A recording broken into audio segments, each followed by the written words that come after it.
The river did not ask permission, it simply took. Eli Carter heard the wagon before he saw it. A sharp crack, a woman's shout, a pair of small voices swallowed by cold wind. Snow lay in thin sheets across the ford, with a skin of ice that looked strong from a distance and lay up close. He was leading his mule to shallower stones when the upstream shelf broke. The wagon pitched, the team reared, and two little bodies tumbled into the gray churn. He moved without talking. Coil of rope off his shoulder. Loop formed. Boots left the bank. The water was a knife that bit him to the ribs. Eli set his jaw and kept his eyes on the bobbing shapes. One close, one turning away like a leaf. He threw once, missed, he threw again. The loop caught a sleeve. Hold fast, he said, voice steady for the nearer girl. She thrashed and coughed. He hauled, sliding his boots along the slick stones until her knees found gravel. Stay low. Crawl to the mule and grab the pack straps. The younger had gone deeper into the eddy, hair fanned like weed. Eli fed rope, kicked off, and swam that last cold span. His fingers found the child's collar. He rolled her face to the air, hooked the line around his chest, and let the river pull both of them until the snub hit. The mule braced. Eli clawed the bottom and dragged the child up the bar. The smaller one did not breathe. He stripped off his coat and wrapped her. He rubbed her back with brisk, hard strokes, counting under his breath. He placed warm stones from his pocket against her ribs and palms, the way an old scout had taught him on a mountain pass. Come on, little bird, he said, firm. Come on back. She coughed once, then again, then. Water ran from her nose. The older girl sobbed in relief, then cut it off, staring like a soldier. Where's your mama? Eli asked. Coming, the older said. She's coming on foot. Then we go to the shelter together. He lifted the small one, took the mule's lead, and started for his line shack above the ford. He moved fast but carefully, mind already sorting wood, fire, dry cloth, and broth. Snow began to fall, soft and slow, as if the sky had decided to keep its secret, for now. Eli reached his line shack above the ford before the wind cut. He swung the door wide with his shoulder and stepped into the small, tight room. A stove squatted by the back wall, a bunk ran under the window, and shelves held beans, coffee, and clean blankets. He set the smaller girl on the bunk, wrapped her, and went to work like a man who had done nights before. Fire first. Dry cedar and a twist of grass. The stove caught and breathed. He set a pot with water, dropped in a pinch of salt, and leaned his wet coat on a chair. He rubbed the little one's hands, then her feet, slow and strong, counting her pulse with his thumb. The older girl stood close, shoulders square, trying not to shiver. What are your names? He asked. Nita, said the older. My sister is Luz. I'm Eli, he said. You did well at the river, Nita. Hold fast meant hold fast, and you did. Nita gave one nod. Mama said to aim for the near bank if the ice breaks. I did. We'll tell her you remembered. He poured hot water over tea leaves and a strip of dried ginger. Small sips, he told Luce, lifting her head. It will warm you from the inside, Luce blinked. My fingers tingle. That means your blood is coming back to work. He put stones beside the stove to heat and wrapped them in cloth. He tucked them near Luz's feet and along her ribs. Color returned by inches. He gave Nita a dry shirt from his trunk and a wool scarf to use as a belt. He found a small dress for Luz that had belonged to no one. He did not explain that part. Night pressed against the window. Snow began for real, thick and steady. Eli stepped outside once to check the mule and listened. The ford spoke in low ice sounds. Somewhere beyond the dark cottonwoods, a single owl called. He laid a second blanket over the girls and sat by the stove with his rifle across his knees. He did not expect trouble, yet he watched the door and thought of tracks and a brave mother in the trees. At gray dawn, the wind eased. Eli opened the door. Tracks circled the yard. A woman stepped out of cedar shade, bow slung, jaw set. Her eyes measured. Eli stood in the doorway, steam from the stove curling past his shoulder. The woman crossed the yard without hurry, snow brushing her skirt and the fletchings of arrows at her shoulder. She stopped at the threshold and looked in at the girls. Her face changed, not soft but relieved, the way a knot eases when a rope shifts. I'm Mara Vale, she said. You pulled them from the river. I did, Eli answered. Come to the heat. She stepped inside and unstrung her bow with practiced hands. Nita rose and stood beside her, chin high. Luce pushed herself up on her elbows, teeth chattering and smiling anyway. They're safe, Mara said, reading the room. The blankets, the rocks wrapped in cloth, the kettle. My thanks. You can have more than thanks, Eli said. Sit, tea? She nodded. She held the cup between both palms, the way people do when they need it down to the bones. For a time there was only the stove's low breath. Then she set the cup down and spoke plainly. Winter's here. We were between places. The wagon was borrowed. I can cook, mend, and keep a shelf of greens and salves. I can trap rabbits and read the weather. In return, we ask shelter till spring roads open. Not payment, Nita added. Fair trade. Eli looked from mother to daughters. He saw the steadiness that comes from long days of making do. He also saw the river still clinging to Luce's eyelashes. He rubbed his jaw. I keep a quiet place, he said. I set rules and keep them. I don't take charity and I don't sell people. Mara's mouth tugged with the hint of a smile. I don't beg and I don't break my word. If we stay, we work. Luce tugged at the blanket. I can sweep, she offered. That's a start, Eli said. He thought of the long empty winter between the cottonwoods and how a stove sounds on nights when grief sits close. He thought of the shallow ford that many used and how more help could keep it open after storms. He met Mara's eyes. Until spring roads open, he said. Your work for shelter. My safety rules. That's the line. Mara nodded once. Agreed. They shook hands, simple and firm. Outside, the snow kept falling, quiet as a secret being kept by 4 people instead of 1.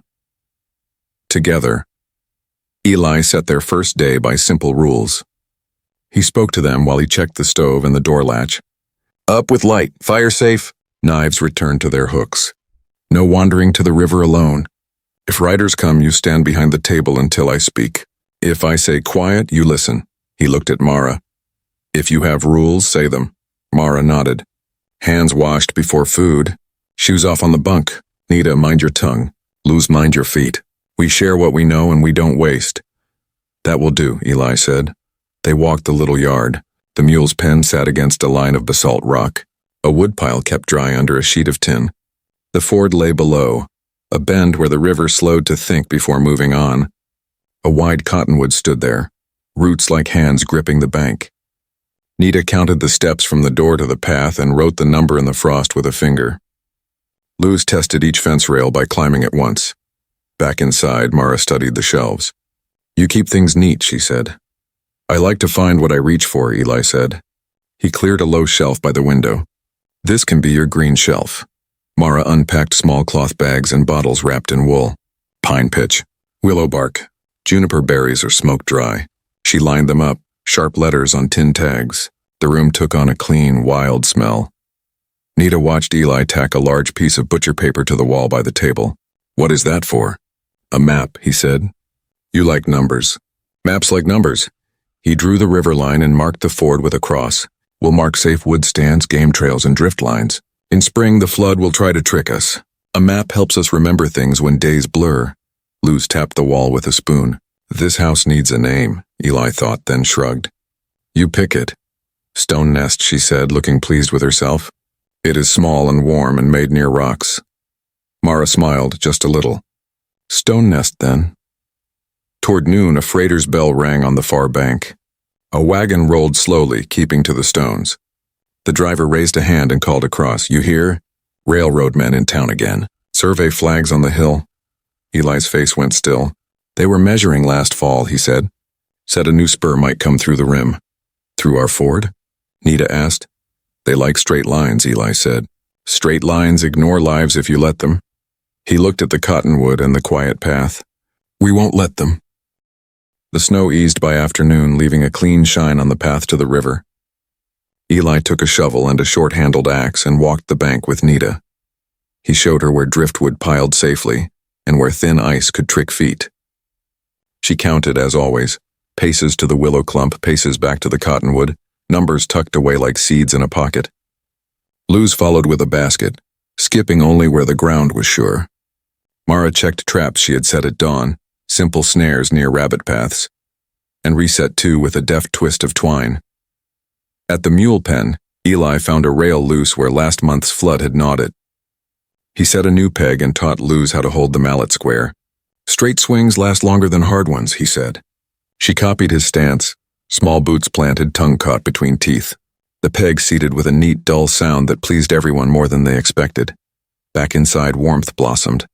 Mara scraped carrots from her sack and set beans to soak. She pulled a small bundle of dried venison from a high shelf, payment from a summer job saved for a hard day, and cut it thin. "We season with smoke and a little juniper," she said. "It smells like snow melting."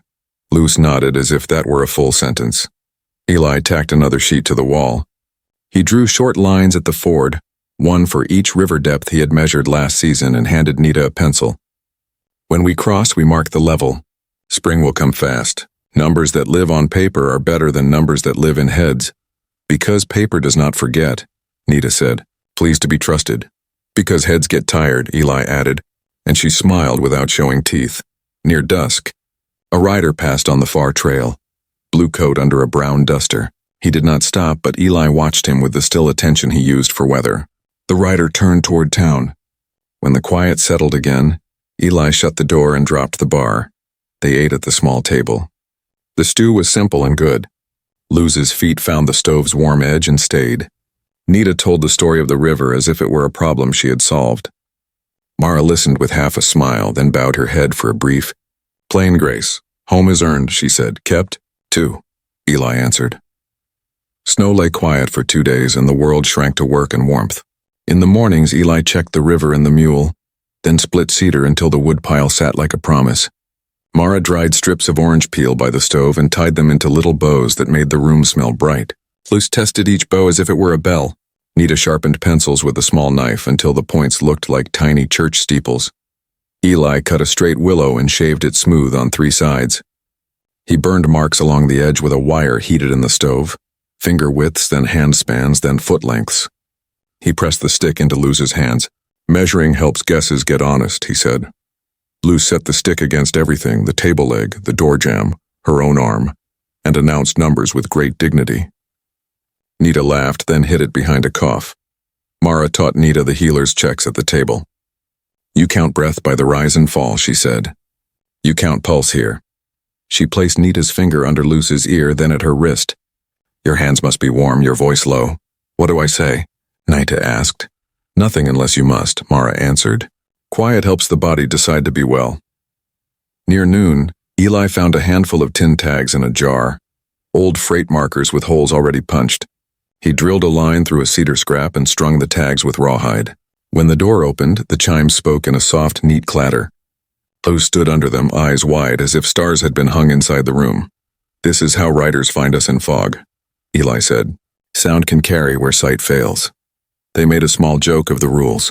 If anyone left a knife on the table, that person washed the cups. Luz began to forget a butter knife on purpose just to earn the splash and play at the basin. Eli pretended to scold and then taught her how to tip a cup to dry without leaving spots. In the evenings, Mara hummed a song with no words, a road tune from before the girls were born. Eli whittled pegs in a tiny horse from a scrap of pine. He did not say who the horse was for. He set it on the shelf and looked away. Later, he found it trotting across the map with Luz's measuring stick as its fence.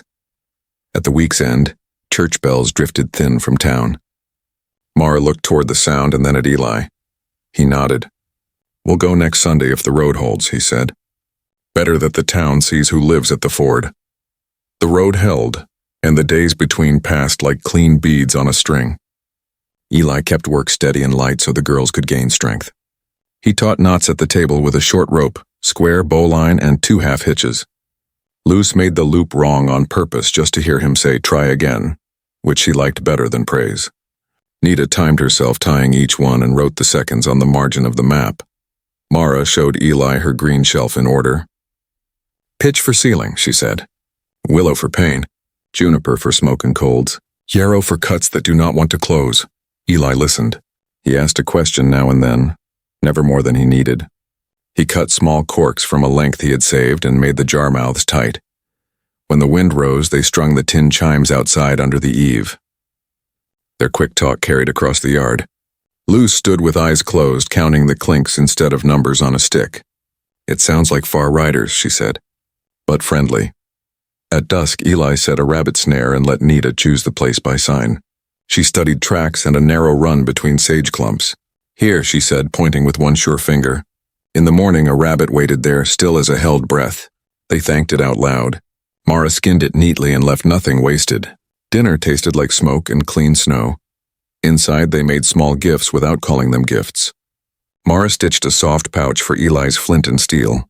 Eli carved a flat disc from bone, drilled a hole, and marked a tiny compass rose with his knife. He gave it to Nita for the map corner.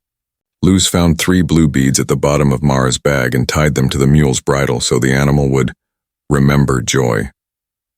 On the 7th day, they walked toward town, slow and careful on the ruts. Eli wore a clean shirt and his hat was set straight. Mara braided her hair with a strip of red calico. Nita carried the tiny compass like a badge. Luz rode the mule and watched for hawks. The bells were closer now and the wind smelled of yeast and wood smoke and many voices choosing to be kind. Eli hoped the town would see work first, not rumors or differences today. They reached town as the bells finished their last note. The church stood white against the cold sky, with wagons lined like geese along the road. Eli led the mule to a rail and tied a bowline slowly, giving folks time to look and decide. Mara smoothed the girl's hair and set her shoulders. They walked in as a family does, near but not clinging. Inside, heat and voices made a soft fog. A woman with a flour-dusted apron handed Luz a roll before asking her name. "Stone Nest," Luz said without thinking, then blushed and tried again. "Luz." The woman smiled and touched her cheek. Nita found the long table where other children set cups and spoons, and she slipped into work like water finds a low place. Eli nodded to men he knew from freighting and fence work. They did not ask about the river. They looked at the girls and then at Mara and then at Eli, and a kind of accounting took place without a word. A narrow man in a good coat watched from the door. Deputy Rook. He tipped his hat, not friendly, not hostile, just weighing. Eli tipped his in return and went on. Mara stood quiet until a ranch hand swore under his breath. He had slammed his finger in a wagon hub while setting a spoke. She stepped to him and asked permission with her eyes. He nodded, surprised to be asked. She rinsed the finger in warm water with a pinch of salt, pulled the nail bed straight with a strip of cloth and wrapped it neatly. "Keep it high," she said. "Rest it on your heart when you sit." The man tried to thank her, but his wife had already done it with her face. Luz wandered to the church window and listened to the glass hum in the wind. Nita studied the notice board. One paper read, "Survey Schedule Right-of-Way Assessment Spring Term." She carried that news back like a hot coal and set it quietly on the table between them. After the meal, Pastor Hale offered a short prayer for safe crossings and neighbor help. Eli felt the word settle in him. On the walk home, the town seemed less like a test and more like a table that might have room. Still, the notice rode with them, invisible but real, like a second shadow in late afternoon. For now. Morning came clear and thin. The river steam looked like breath from a sleeping giant. Eli checked the trail and found fresh hoof marks cutting from town toward the ridge. When he climbed to the Cottonwood, he saw them. Tall red stakes driven in a line that ignored rock, brush, and scents. They crossed the ford like buttons on a wrong shirt. Mara joined him with Nita and Luz close by. She bent and read the numbers burned into the wood. "Chain lengths," she said.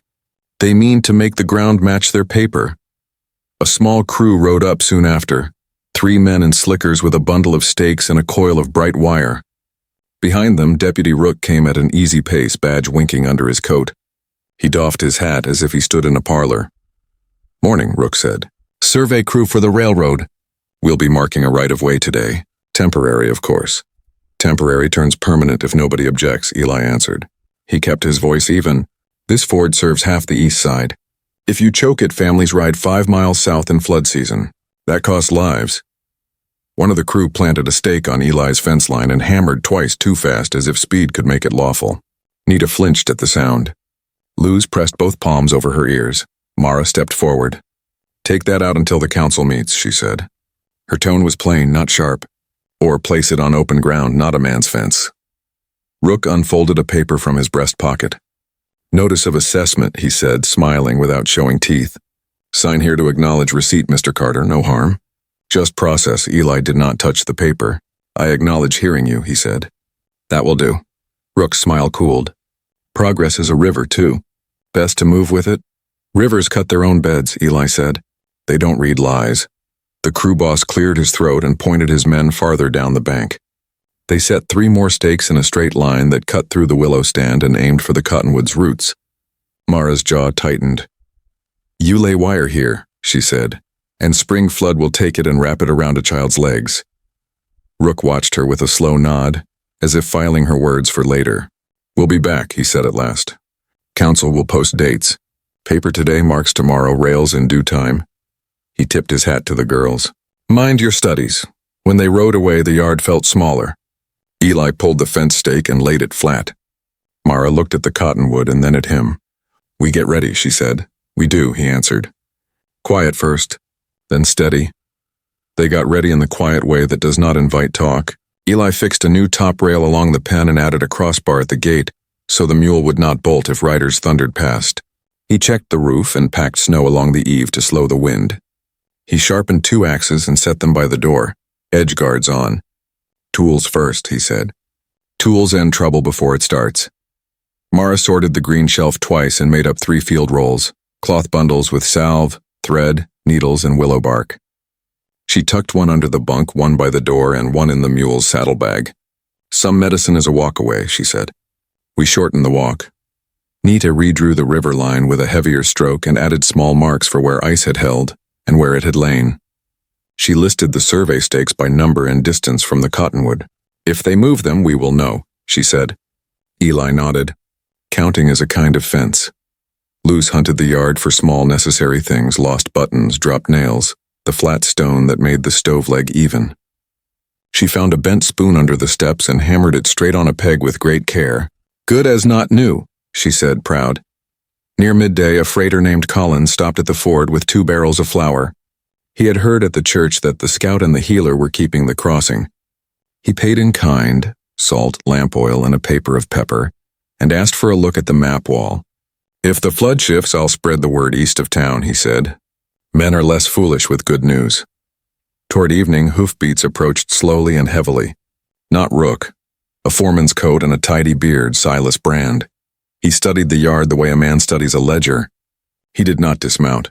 Mr. Carter, Brand said, your fence is on a public convenience. The ford will be safer under company oversight. We'll post a guide rope and keep ours. Floods don't keep ours, Eli said. Neighbors need crossing when they need it. Brand's gaze slid to Mara, then to the girls, then back to Eli. His smile was shaped and empty. Progress prefers order.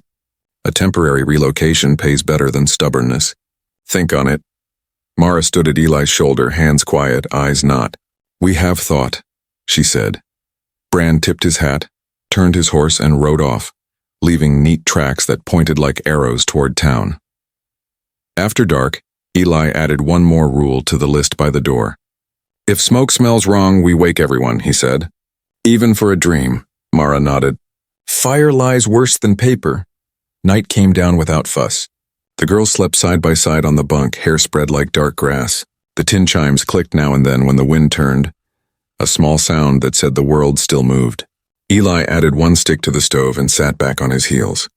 Mara poured hot water over Willow and Ginger and handed him a tin cup. They spoke quietly, the way people do when others are resting. Brand will come again, Eli said. He will bring more paper, Mara answered. Paper makes weak men brave, Eli nodded.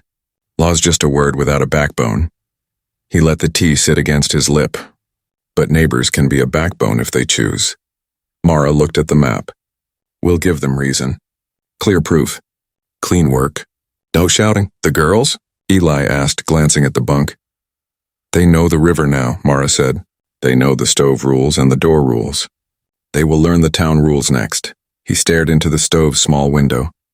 My wife died on a drive south of Abilene, he said, voice steady. Fever took her in 3 days. I kept walking after that. I told myself the trail was home enough. It was not. Mara folded her hands.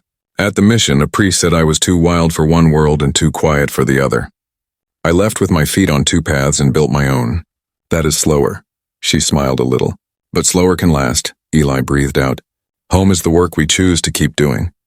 That is the line, Mara said. We choose this work. They sat with that for a time. Outside, an owl called twice and then held its breath. The cottonwood creaked like a ship at anchor. Eli laid his rifle flat on the table, not to invite fear, only to honor it. If Brand sets men to scare us, he said, we answer with order. If he pushes, we show the cost. Mara touched the green shelf, checking each cork. I will teach 3 more field checks to Nita. She will teach them to Luce. You will teach them both the fast hitch and the safe knot at the stirrup. We make a circle. Eli looked toward the bunk again. Luz had one hand flung wide, palm open to the warm dark. Nita turned once and settled. He felt the old ache in his chest open and soften, like packed snow under the sun. We keep the crossing, he said. We keep each other, Mara answered. They banked the fire and let the room go to hush. The chimes spoke once more, light as a promise. Sunday brought bright cold and a sky so clear it looked washed. The road to town was dry enough that shoes stayed clean. Eli and Mara walked with the girls between them. In the churchyard, tables were set with stew pots and tin cups. A few men from the railroad crew stood off to one side with their hats pulled low, watching more than eating. Pastor Hale called folks together near the steps. Short business before the hymn, he said. Surveyors posted notices. Council meets in 2 weeks to hear concerns. Deputy Rook took the step with an easy smile and held up a broadside. Right-of-way assessment, he read. Temporary relocation by spring term for affected holders. Compensation is fair and prompt. Sign below if you received a copy. He looked straight at Eli. Eli stepped forward so he did not make Mara do it. He rested one hand on the rail, calm as a man tying a knot. We received it, he said. We object. This ford keeps half the range connected. Shut it and people ride too far in the flood. Lives will be lost. A murmur moved through the yard. Collins, the freighter, raised his hand. Carter's maps helped me last March. Without the ford, I'd have lost 2 mules and nearly lost myself. Brand's voice came from the back, neat as his coat. The company will set a safer crossing with hours and a guide rope. Mara faced him. Floods do not wait for hours. The sick do not either. This crossing is a promise between neighbors. Rook's smile thinned. Promises don't put food on tables. Progress does. Pastor Hale lifted his hand. Let's keep to order. He nodded to Mara. You've worked in the yard these last Sundays. Folks have seen it. A ranch wife stepped forward, holding up her bandaged finger. She set this straight in a minute and saved the nail, the woman said. That's worth more than a rope across a river. Nita slid to the notice board and pinned a small copy of their map beside the broadside. She had marked the ford, the drift lines, and the homes east of town. If this closes, she said, voice steady, Mrs. Dunn's baby will wait longer for help. So will Mr. Collins's team. So will we. Silence held for a beat, then men and women began to nod, slow and thoughtful. Pastor Hale spoke again clearly. Council will hear both sides. Until then, no stakes on the ford path. Law should help life, Eli said, not loud. Not harm it. No one argued with that. The hymn began, plain and strong. 2 days after the hymn, the pressure returned while wearing neat boots. At first light, hammer blows rang along the bank.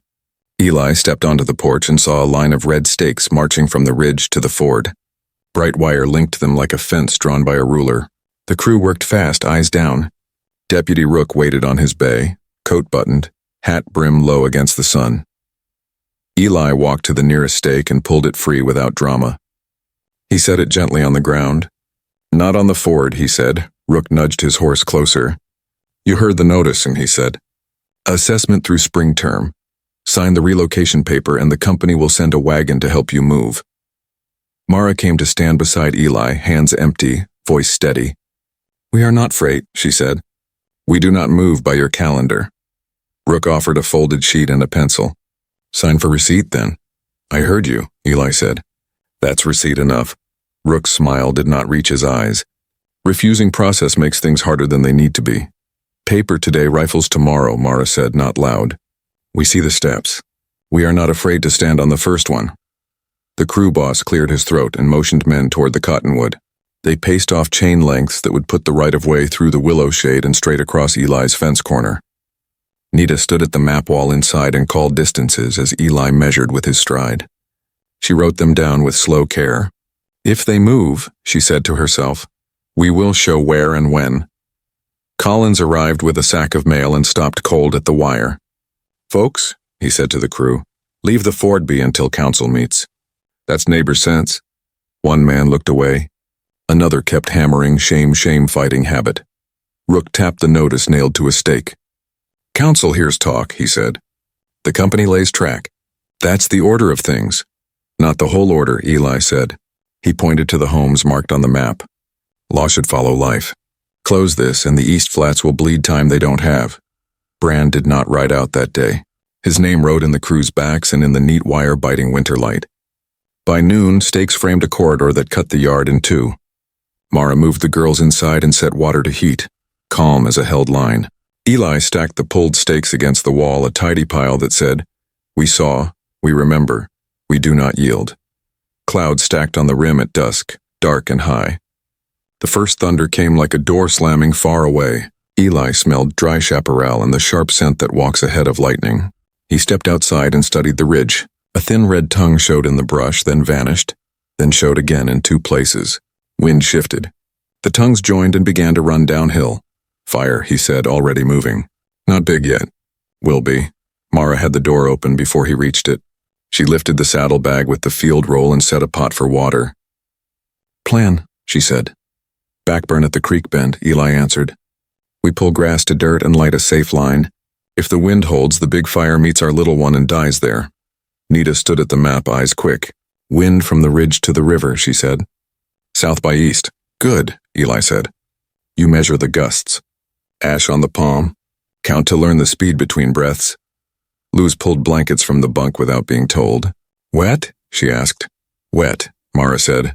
"One for the door, one for the window, one for hair if sparks fly." Hoofbeats thudded from the flats, cattle driven blind by smoke. Eli ran to the pen, swung open the gate, and raised both arms wide. "Easy," he called, low and even. The herd veered to the open river bar and splashed through the ford, more noise than harm. The tin chimes clattered under a hot gust and then went still. They worked the backburn in a narrow strip along clean dirt. Eli struck a match, cupped it, and touched flame to dry grass in 3 places. The little fire crawled forward, hungry with a small mouth. Mara walked the edge with a green bough, beating sparks flat where they tried to jump. Nita stood with ash sifting through her fingers, counting between gusts. 1, 2, 3, and calling out, "Now," when the wind eased. Luz carried the wet blankets from spot to spot, face set and bright with purpose. When the main fire came, it came like a crowd that had lost its way. It hit the black line at the creek bend, found nothing left to eat, and slowed. Smoke rolled over them, hot and bitter. They coughed, drank from the dipper, and held their ground. A last gust shoved a tongue toward the cottonwood. Eli ran and smothered it with his coat. The tree held. By midnight, the ridge glowed in broken seams, more ember than flame. The wild run had spent itself. In the morning, the world beyond the ford lay black and quiet. The neat red survey stakes stood crooked and charred to stubs, like lies that met a truth and could not stand. Morning showed the burned plain as a map drawn in ash. The slope above the ford was a quilt of black seams and gray dust. The air smelled like a wet stove. Eli walked the edge with a shovel and stamped out 3 small smokes that still tried to live. Mara checked the cottonwood and pressed her palm to its bark as if feeling for a pulse. It felt solid, warm on the sunny side. The tin chimes clicked once and then hung quietly, soot on their edges. Nita paced the line from the creek bend to the path and wrote numbers on the map. How wide the backburn was, where the last tongue had tried to leap, how long the gusts had held. "If this comes again," she said, "we will be faster." Luz gathered unburned twigs and made a little fence around the charred stump of a stake. "Grave for a bad idea," she said. Mara almost smiled. Before noon, people came on foot from town and the nearby ranches. They had seen the ridge glow in the night and wanted to know who still lived. Collins arrived first with 2 canteens and a hatful of apples. Pastor Hale came with a sack of oats for the mule and a quiet word. A ranch wife brought salve for smoke-burned skin, and then laughed when Mara showed her their own jar. "Of course you have it," she said, and left the jar anyway. They stood under the cottonwood and looked at the save strip, at the waterline, at the black beyond. No one spoke loudly. A kind of respect lived in the silence. Hoofbeats at last. 4 riders. Silas Brand in a clean coat, Deputy Rook beside him and 2 hands behind. They reined in and studied the ground as if it were a ledger to balance. "Unfortunate weather," Brand said. His eyes went to the stubs of red stakes. Property was damaged. Eli stood with the shovel in his hand and the river at his back. "Wind burned careless wood," he said. "Happens after lightning." Rook's gaze took in the townsfolk, the pastor, the freighter, and the ranch wife. He tipped his hat politely and then held up a folded paper. "We'll finish the survey today," he said. "Company can't wait on every brush fire." Mara stepped forward with a small ledger she had kept all winter. Dates, crossings, who had been helped at the ford, who had been treated for cuts, fever, or frostbite. "This path is a lifeline," she said. "Close it and the cost is counted in people, not in posts." Eli pointed to the map wall he had brought out and tacked to the cottonwood with 2 pegs. He had marked the flood drift, the shallow stones, the homes east of town. "If you cut here," he said, "Mrs. Dunn waits an hour more when her boy is sick. Collins rides the long way in the storm. Pastor Hale's old mare will not make the extra bend. That is the math." Brand's smile was thin. "Company builds progress," he said. "Some inconvenience is the price." Pastor Hale's voice was gentle but firm. "Some prices are too high. People did not move. They just stood, many pairs of eyes, steady as fence posts in good ground." Rook's horse shifted. The hands behind him looked to Brand, then to the ash line, then to the girls by the door. "We'll note your objections," Rook said. "Council meets soon."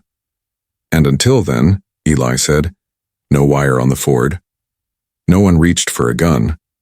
No one raised a voice. The riders turned their horses and went toward town at a measured pace. When the dust settled, the sound that remained was the river's low talk and a soft clink from the chimes like a small bell that agreed. No one left the riverbank fast. The townsfolk stood in a quiet half-circle, breathing smoke-tinged air and watching the cottonwood's long shadow. Eli felt the stillness settle in his bones. He laid the shovel down, wiped his hands on his trousers, and spoke so all could hear. "This ford stands with me," he said, steady. He looked at Mara, then at the girls. "And these 3 stand with me. If the paper says different, the paper is wrong."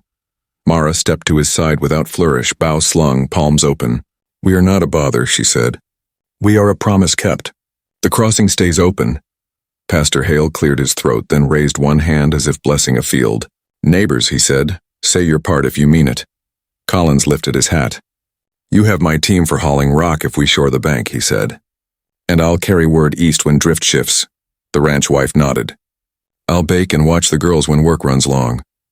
A blacksmith from the edge of town said he'd set iron rings in the cottonwood roots to tie guide ropes when the flood rose. One by one, simple offers made a net. Nita stood a little taller, as if numbers could be a shield. "I can copy the map," she said. "One for Pastor, one for Collins, one for the store." Luz planted her small boots and looked very serious. "I ring the chimes if riders come not friendly," she added. The line of smiles that followed was quiet and real. Eli felt the shift. It was not a victory, only a shape. "Thank you," he said. No shouting, no guns. Work and proof. They set to it that same afternoon. Collins and the blacksmith marked spots for stones along the weak curve. Eli and 2 boys rolled rocks to the water's lip. Mara and the ranch wife mixed pitch with ash to seal a cracked trough. Pastor Hale walked the far bank and noted where old roots could trip a hurried horse. Nita traced the day's changes on the map. Luz cleaned soot from the tin chimes with a damp rag, face smudged, proud. Toward evening, the light turned honey. The wind shifted cool from the high snow. A coyote called once and was done.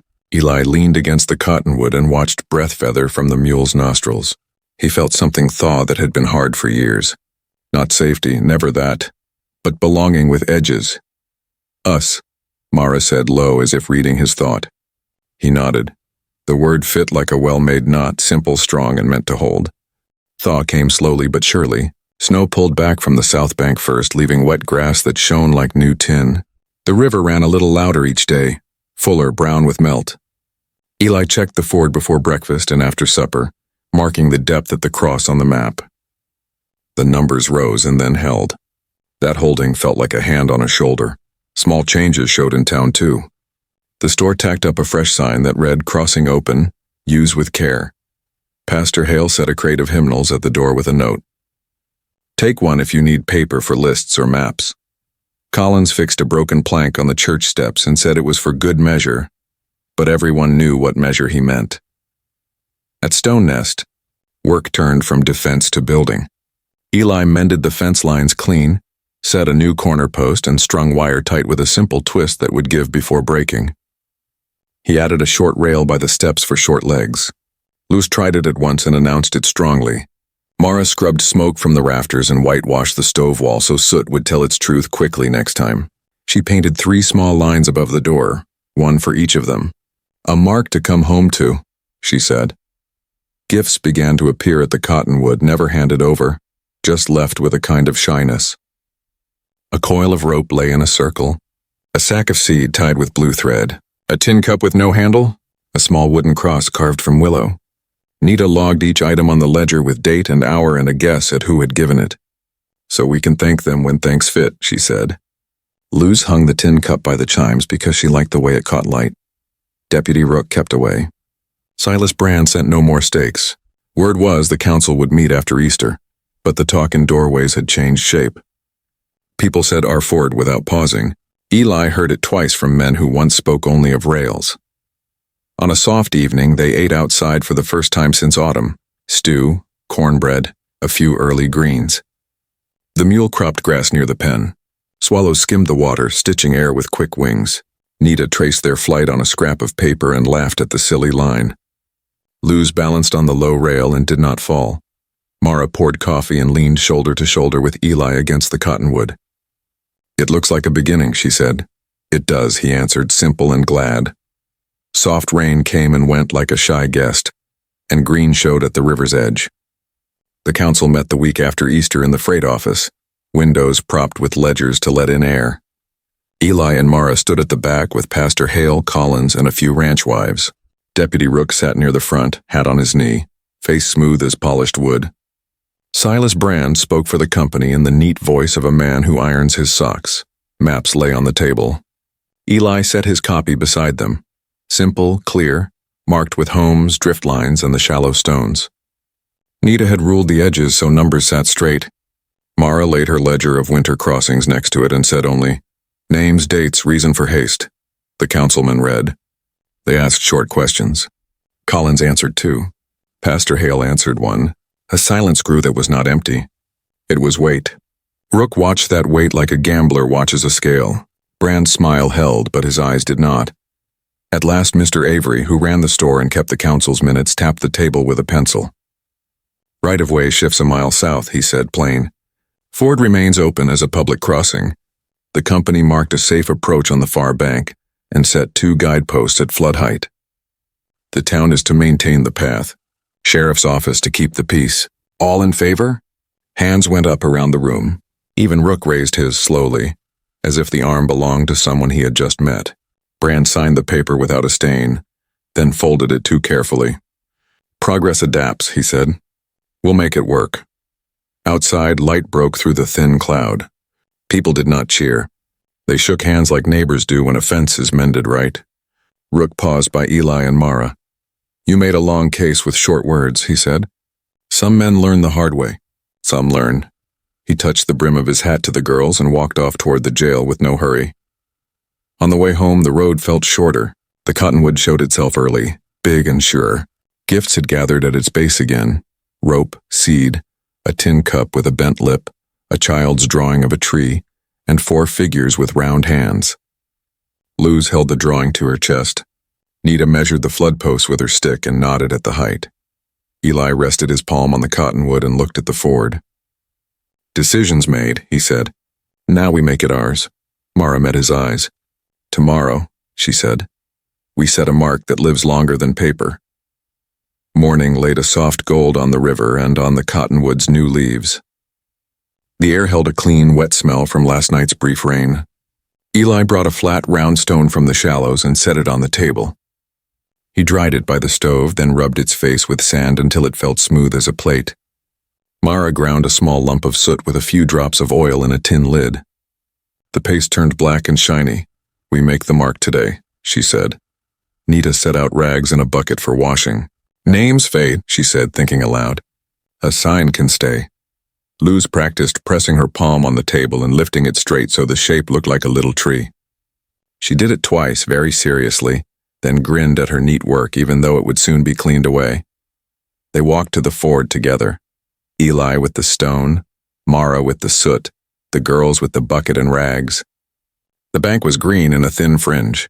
Swallows cut the morning with quick arcs. The water talked the way it does when snowmelt feeds it, busy but kind. At the cottonwood, they found more quiet gifts. A spool of thread, a handful of nails tied up in cloth, a small Bible with a cracked spine and a child's tin whistle. Someone had tucked sprigs of new willow into the rope coil so it looked alive. Nita noted each in the ledger and guessed at givers by the knots and the handwriting. "We thank them when we see them," she said. We do not turn a gift into debt. Eli knelt and set the stone on a flat of root. He looked at the ford, then at the path to the door. He saw the winter as a row of small, firm steps that had led here. Rope and stove, maps and chimes, backburn and counsel. He felt the ache of old grief and felt its edge ease again, not gone but softened, made honest by the work. Mara stood close, shoulder to shoulder. She pressed her palm to the cottonwood once, a quiet greeting. "This tree remembers flood and fire," she said. "It will remember us." They waited a little while as if listening for permission. The wind answered by moving through new leaves with a sound like a low hymn. Pastor Hale came down the path with Collins and the blacksmith behind him. Not many, only enough. No one spoke loudly. They formed a loose circle under the branches. "Ready?" Eli asked. "Ready," Mara said. "Ready," Nita echoed. Luce nodded and held her breath for a beat, the way a child holds a wish. They stood in the circle under the cottonwood. Eli dipped his hand in the soot and pressed his palm to the smooth stone. The mark was dark and steady. Mara pressed hers beside his, fingers spread, a match and a promise. Nita set her hand next, small but sure. Luz went last and laughed once, softly, when her little print fit in the open space like it was made for it. They carried the stone to the water's edge. The river ran quickly but kindly, low enough to step on the flat rocks. Eli held the stone while each of them washed their marked hands in the ford. Black was carried off on the current. Clean skin showed again. They stood in a line with wet hands and faces calm. Eli spoke first. "I keep the crossing open as long as I stand," he said.